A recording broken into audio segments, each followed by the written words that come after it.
2 April आणि 3 एप्रिलच्या दरम्यान आणखीन जरा वादळी वाऱ्यासारखा गारपिटीसह पाऊस पडणार आहे. म्हणून तुम्हाला सांगू इच्छितो, नंदुरबार जिल्हा झालं, धुळे जिल्हा झालं, नाशिक जिल्हा झालं, मुंबई, ठाणे, त्याच्यानंतर इगतपुरी, नाशिक, त्याच्यानंतर अहिल्यानगर, त्याच्यानंतर जालना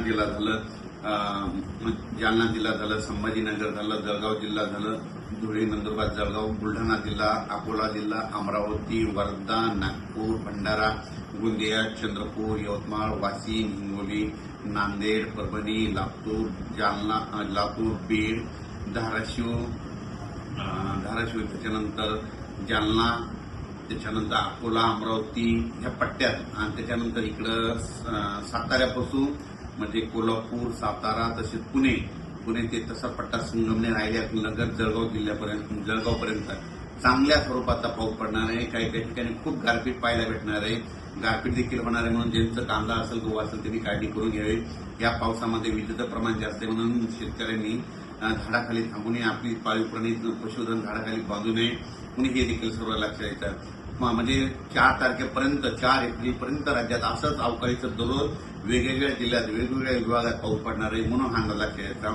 आणि 5 एप्रिलला फक्त नागपूरमध्ये, वर्धा, भंडारा, 5 तारखेला तिकडं जाईल आणि 6 तारखेपासून राज्यातलं वातावरण कोरडं होईल. म्हणजे 6 एप्रिल नंतर राज्यात कोरडं हवामान होणार आहे. म्हणून हा अंदाज सर्व शेतकऱ्यांना लक्षात येतं. पण आणखीन पण 31, 1, 2, 3, 4 तारखेपर्यंत 5 दिवस पावसाळ्यासारखा पाऊस पडणार आहे. खूप ठिकाणी गारपीट होणार आहे. काही जणांना म्हणजे आतापर्यंत गारपीट ज्या भागात झाल्या तिथं देखील गारपीट पाहायला भेटणार आहे. म्हणून हे अंदाज सर्व शेतकऱ्यांना लक्षात येतं. खास करून शेतकऱ्याला सांगू इच्छितो, जे कांद्याचा पट्टा आहे म्हणजे साताऱ्यापासून ते असा बारामती, पुणे म्हणजे जवळपास 150 गाव आहेत. तर पुणे असा कोकणपट्टी, त्याच्यानंतर अहिल्यानगर, बीड जिल्हा, संभाजीनगर, इकडे नाशिक, जळगाव ह्या पट्ट्यामध्ये जरा जास्त गारपीट होणार आहे.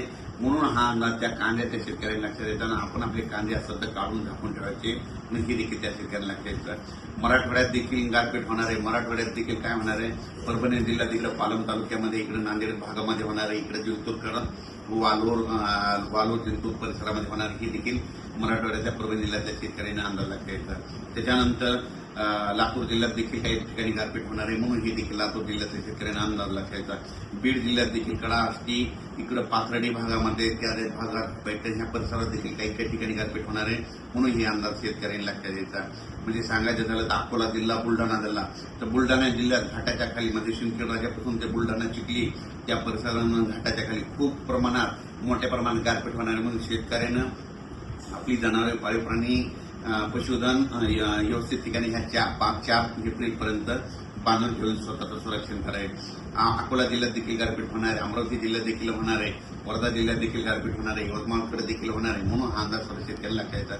म्हणजे सांगायचं झालं तर 4 एप्रिलपर्यंत दररोज वेगवेगळ्या भागात 1 दिवस आड पाऊस पडणार आहे. म्हणून हा अंदाज लक्षात येतात.